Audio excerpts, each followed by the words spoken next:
Hello friends, मैं गुंजन एक बार फिर आपके बीच अपनी नई कहानी के साथ। आज की कहानी का शीर्षक है मन्नू भैया। आज जो कहानी आपको सुनाने जा रही हूँ उसके मुख्य पात्र हैं मन्नू।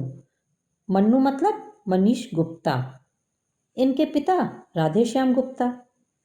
गुप्ता जी का एक जनरल स्टोर है। सुनने में मामूली लगता है, लेकिन पूरे मोहल्ले में किसी को भी कुछ चाहिए, सबकी जुबान पर गुप्ता जनरल स्टोर का नाम होता। मन्नू का मन पढ़ाई में कभी न लगा। किसी तरह खींच तान कर 12वीं कर ली। घर वालों ने भी जोर नहीं दिया। कौन सा पढ़ा लिखा कर नौकरी करानी थी, दुकान पर ही तो बैठना था। लेकिन मन्नू का मन व्यापार में भी न लगता। दिन भर दोस्तों के साथ आवारा करती।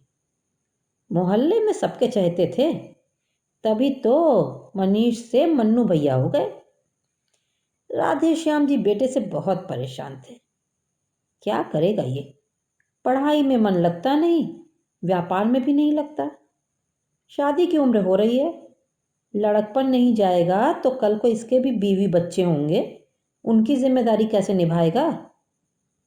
माँ का लाड़ अलग ही था। उन्हें बस जल्दी से घर में एक बहू लानी थी। एक दिन राधेश्याम जी ने अपनी व्यथा अपने दोस्त त्रिपाठी जी से साझा की। त्रिपाठी जी महिला पीजी कॉलेज के मैनेजमेंट में थे। तुरंत उपाय सुझाया। बोले, कॉलेज कैंपस में एक दुकान है, पहले एक बुजुर्ग चलाते थे, फिर बीमार रहने लगे तो बंद हो गई। कई महीनों से बंद पड़ी है, तुम मनु को वहीं बैठा दो। शहर से दूर रहेगा तो दोस्तों का साथ भी छूट जाएगा। एक सुबह जाएगा तो रात को ही आएगा। गुप्ता जी को आइडिया पसंद आया। दूसरे ही दिन दुकान की रंगाई पुताई शुरू हो गई। मन्नू भैया को जब पता लगा तो बहुत मिन्नतें की, लेकिन इस बार गुप्ता जी ने एक न सुनी। जो सामान यहाँ रखते थे वही सब वहाँ भी थे, बस लड़कियों की पसंद का ख्याल रखा गया था। दुकान का शुभारंभ हुआ। मन्नू भैया समझ गए, आज से कैद शुरू। मन मार के बैठने लगे दुकान पर। फिर धीरे धीरे मन भी लगने लगा। दिन भर गोपियों से घिरे कन्हैया को दुकान अब कैद न लगती। मन्नू भैया दिन भर सबकी फरमाइशी पूरी करते। जो सामान उनके पास नहीं होता वो भी कहीं से लाकर दूसरे दिन दे ही देते। मन्नू भैया सबके चहेते हो गए थे। कॉलेज शहर से दूर होने की वजह से वहाँ ज़्यादातर लड़कियाँ हॉस्टल में ही रहती थीं, तो सबका एकमात्र सहारा मन्नू भैया ही थे। अब तो हाल ये था कि अगर किसी का जन्मदिन हो तो केक भी मन्नू भैया ही ला देते। हर मर्ज की दवा मन्नू भैया। उन्हें भी ये सब करके बड़ा संतोष होता। अब तो मन्नू को सबका नाम भी याद हो गया था। सब उसे मन्नू भैया कहती, बस एक रेशमा ही उसे मन्नू कहकर बुलाती। शुरू में मन्नू को अजीब लगा तो बोली, तुम हमारी ही उम्र के तो हो, दोस्त भी तो हो सकते हैं हम। बात जच गई मन्नू को। अभी तक तो सबके भैया ही थे, चलो अब एक दोस्त भी मिल गई। फिर दोस्ती का फर्ज शुरू हो गया। अब तो रोज उसकी कोई फरमाइश होती और मन्नू उसे पूरा भी करता। कभी जब उसकी क्लास ना होती तो वो भी आकर मन्नू के पास बैठ जाती, खूब बातें करती। अब तो दोनों को एक दूसरे की हर छोटी बड़ी बात पता होती। धीरे धीरे दोस्ती आदत में बदल गई। किसी दिन अगर रेशमा ना दिखे, मन्नू भैया सबसे पूछ बैठते, आज रेशमा नहीं दिखी। वो भी सुबह एक बार उससे मिलने जरूर आती। अब तो वो सुबह जल्दी कॉलेज आने लगा। जब पढ़ने के लिए कॉलेज जाने को कहा गया तब तो दिल नहीं लगा। अब सुबह आंख खोलते ही कॉलेज जाने की जल्दी रहती। उसका बस चलता तो यहीं रह जाता। घर पर अगर खाने के लिए कुछ खास बना हो तो वो भी रेशमा के लिए ले आता। माँ को लगता बेटा दिन भर मेहनत करता है, ज़्यादा भूख लगती होगी। अब उन्हें क्या पता, खाना बेटे के लिए नहीं रेशमा के लिए जा रहा है। राधे श्याम जी भी खुश थे। बेटा कितनी लगन से व्यापार कर रहा था। वो क्या जाने बेटा का मन केवल व्यापार में नहीं कहीं और भी लगा है। कल मन्नू का जन्मदिन है। रेशमा उसे सरप्राइज पार्टी देना चाहती है, लेकिन वो करे कैसे? मन्नू से ही मन्नू के लिए केक कैसे मंगवाए? कोल्ड ड्रिंक, समोसा, बर्गर तो वो कैंटीन से ले लेगी, लेकिन केक के बगैर बर्थडे पार्टी कैसे हो? तभी दिमाग की बत्ती जली। उसने अपनी दोस्त लतिका को मन्नू से केक मंगवाने के लिए राजी कर लिया और समझाया वो उस पर नाम न लिखवाए और कह दे कि वार्डन का जन्मदिन है, उसी के लिए मंगाया है। लतिका ने भी शर्त रख दी, पार्टी में वो भी शामिल होगी।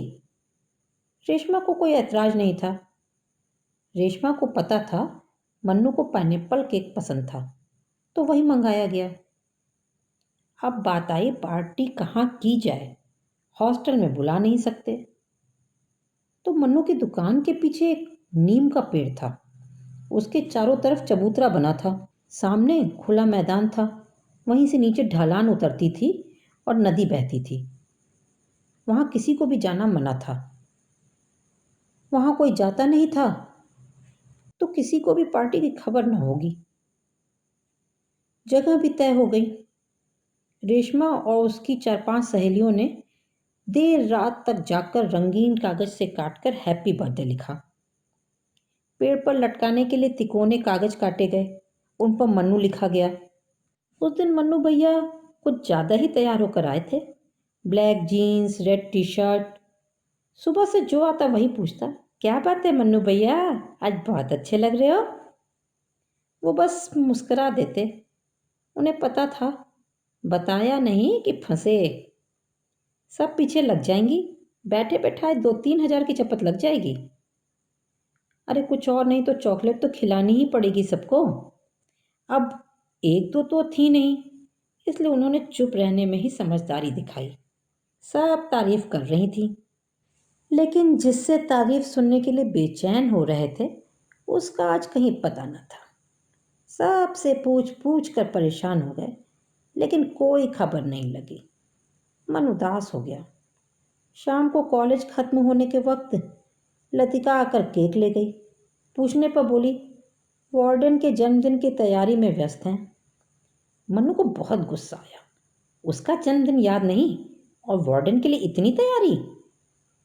वो तो नहीं भूला था रेशमा का जन्मदिन।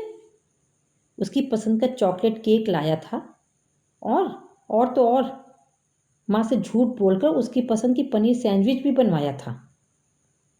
सोनी का हेडफोन लाकर गिफ्ट किया था। अरे उसे ये सब नहीं चाहिए था, लेकिन आकर जन्मदिन की बधाई तो देना चाहिए था। उसे बहुत दुख हुआ आज। थोड़ी देर बाद लतिका आई और बोली रेशमा उसे नीम के पेड़ के पास बुला रही है। एक बार तो दिल किया मना कर दे, फिर सोचा चलो देर से ही याद तो आया। मनु जैसे ही वहां पहुंचा, रेशमा और उसकी सहेलियों ने जोर से एक साथ हैप्पी बर्थडे मन्नू।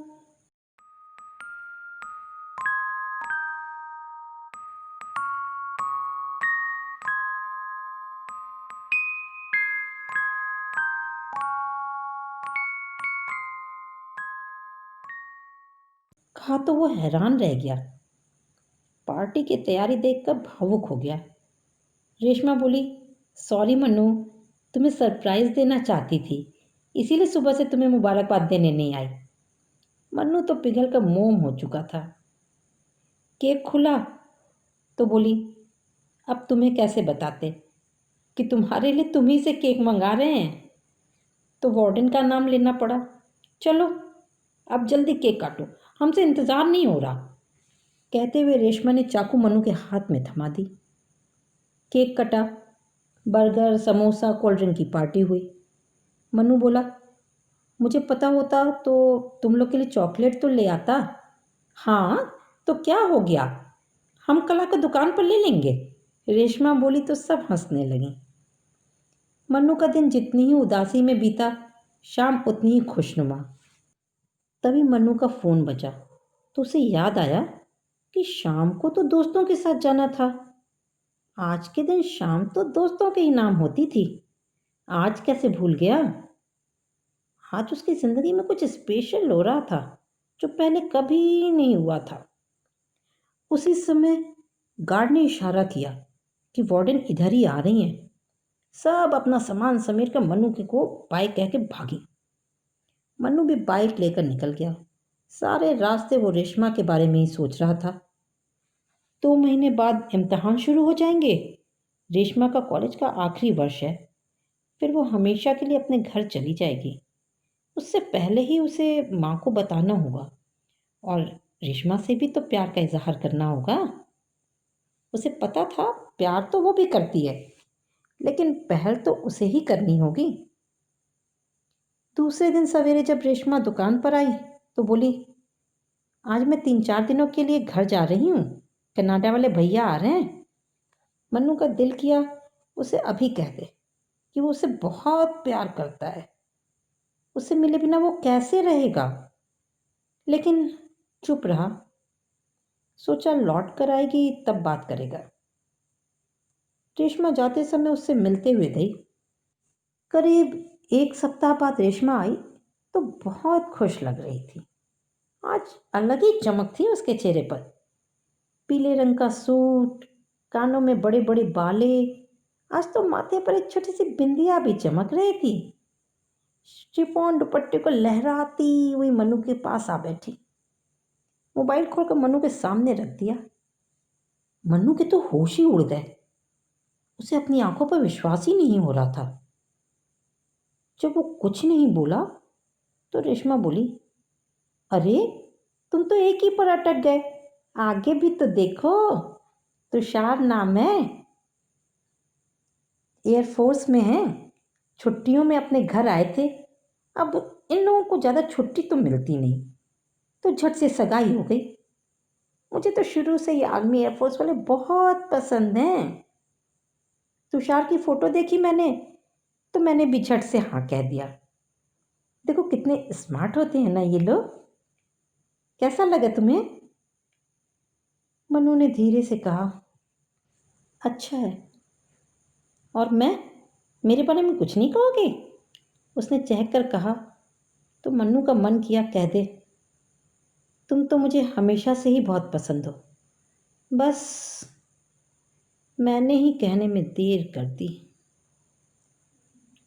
आपको ये कहानी कैसी लगी बताइएगा ज़रूर। और अगर पसंद आई हो तो लाइक शेयर भी कीजिएगा। हमारी कहानी को सुनते रहने के लिए सब्सक्राइब ज़रूर कीजिएगा। Thank you.